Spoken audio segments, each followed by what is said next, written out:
But not so fast. The Gauteng High Court has ruled that certain provisions of the National Health Act, as far as the National Health Insurance Initiative in South Africa, are especially those requiring doctors to register for a certificate of need, are unconstitutional. You may remember the trade union Solidarity, alongside a number of other groups, some representing private practitioners, had challenged these provisions, arguing they infringe on the rights of health practitioners. And the court has found them to be invalid and irrational, potentially leading to the removal of healthcare services from those in need. This is a matter that may now go all the way to the Constitutional Court. We invited the new Minister of Health, Dr. Motsoaledi, to respond to what appears to be a setback as far as the implementation of NHI is concerned. We're still trying to get him on the line. He is not responding. But also alongside him, we invited the chairperson of the South African Medical Association, Dr. Mvuyisi Mzukwa, who joins us now. Dr. Mzukwa, thank you so much for your time this morning. Do you welcome this decision by the Gauteng High Court? Good morning to you, Bongani, and to your listeners, and thanks for inviting me. Yes, we do welcome this judgment from the Gauteng High Court because we think that for a very long time, we've allowed government to, do as they wish, to do things willy-nilly without proper consultations at times, even if, you avail yourself in terms of negotiating, showing that, there's where you're not satisfied. But you find that we've got these people that are arrogant, cannot listen, especially when they occupy office. So I think when we have no other alternatives, then we tend to go to the courts. And I think that's the trend that we're beginning to see in South Africa. In what way? I mean, you've used quite strong language there. Arrogance is one of the words you used. In what ways would these provisions have been indicative of that? Look, for example, this is not a new issue that has gone to the court. This has gone to the court before, as you may have read from the judgment. And the issue was that we were going to have a way of resolving this in terms of understanding what are the issues that are raised by not only healthcare professionals, by the way, but also the healthcare establishments.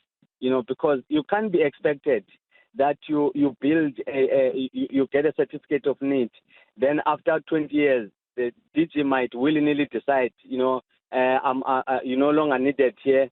You've spent, millions of rands on that establishment, and you are taken somewhere else. So it's just not sustainable. And the other thing is, when it comes to, the regulations, there was no framework. It means that the DG, when you put that application up, it was going to make a decision willy-nilly. It depends on the weather of the day. If it's cold, it decides not to decline that application. So it was a risk to the profession, it's a risk to the healthcare of the nation as well. There is a view by some who say some of these provisions would have seen the exit of many healthcare professionals precisely because of the argument you have made that their futures would have seemed uncertain. Yes, I mean, we have a right to choose a profession, but also where do we want to practice, also property rights and all these things. So, and including our dignity. Now, if we are going to be pushed around in the country, I mean, to just fulfill the hopes and the aspirations of politicians who are ignoring and neglecting the rural areas. Now they think if you put a doctor in the rural area, it will solve the problems of the rural areas, as if healthcare depends on the doctor alone. Because we know there are other issues we call socio-economic determinants of health. Things that have not been resolved. They think they're just going to be pushing around healthcare professionals to solve their problems. It's not going to happen. And this judgment has proved that you can't be using healthcare professionals to develop the country. All right. Just them alone. Dr. Mzukwa, I'm going to ask you to stay on the line. Dr. Motsoaledi, the Minister of Health, has joined us for this conversation and has heard some of what you've had to say. Dr. Motsoaledi, always a pleasure to have you on the show. The assertion here being made by Dr. Mzukwa, the chairperson of the South African Medical Association, is that they've had to respond to a government that has been arrogant, that has been deaf to their concerns, and this would have, of course, put healthcare practitioners at the mercy of arbitrary decisions. He says he welcomes yesterday's decision by the Gauteng High Court. No doubt for you, it's a setback. Well, good morning, Bongani, good morning, Dr. Mzukwa, and unfortunately, I caught the tail end of what Bongani. Unfortunate, because I'm listening to things which I do not know about. Number one, there are no regulations yet for this act. The act, as you know, Bongani, was passed 20 years ago. In 2003. It was not brought into operation because there were no regulations. And the regulations, if we were allowed to draw them, we're going to clarify exactly how the act is applied. Is applied. Number two, we are not the only country that has got this certificate of needs. In a country like the US, 35 states out of 54 have got a certificate of needs. Other countries call it a determination of needs. Other countries still call it a facility review. On the African continent, we have got that in Kenya, we've got it in Tanzania, we've got it in Uganda, we've got it in Nigeria. Outside the African continent, we've got it in India, Indonesia, Australia. I can mention many other countries that have got this certificate of needs. And what is its purpose, if we understand each other? Its purpose is not what Solidarity has claimed or what Dr. Mzukwa is saying.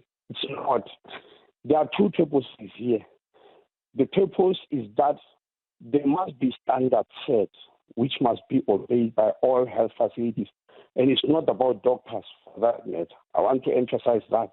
It's not about doctors, it's about health facilities. That there must be standards. And number two, that there must be a need. And in South Africa, back in South Africa, it's already happening with pharmacists. And they've never been taken away, from one area to the other, as the doctor is claiming. Pharmacists are following that law because in the Pharmacy Act, it is there already. Lastly, Bongani, it's not only in health that we've got this type of thing. Let me just give you a very simple example. A petrol station, you can't just put it anywhere.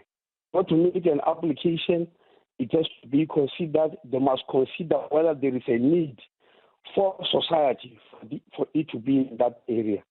A mall, you can't just wake up and say, I'm putting a mall here.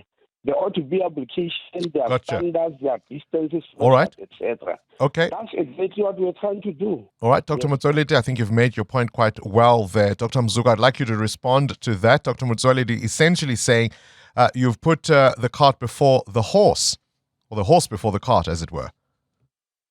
No, the thing is, like you said, there are no regulations. So we've always have to mitigate against any risk that is facing the future of the healthcare professionals. If there's a law that can be used anytime, we've got to make sure that our healthcare professionals are protected. Like I said, there's many issues that we needed to take into consideration. If there is a law that is sitting on our head and we don't know where it's going, we can't just sit back and say, when they think it's time, then they implement without us thinking, because it didn't.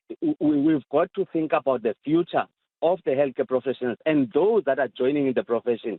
They need to know how, if they want to practice privately, if they want to establish a healthcare establishment, to build a healthcare establishment, the investment there. Dr. Motsoaledi, I'll let you have the last word. Where to now? No. Bongani, this is very unfair of the doctor, honestly. In 2015, the former DG of Health met all the doctors to, ask the department to meet all the healthcare professionals, that include doctors, to start discussing the possibility of making regulations on this act that was passed in 2003. And one of the issues that were discussed were the standards and quality. And they all agreed. Nobody complained about the issue of standards and quality. And in the act, if you read it very carefully, it shows two streams.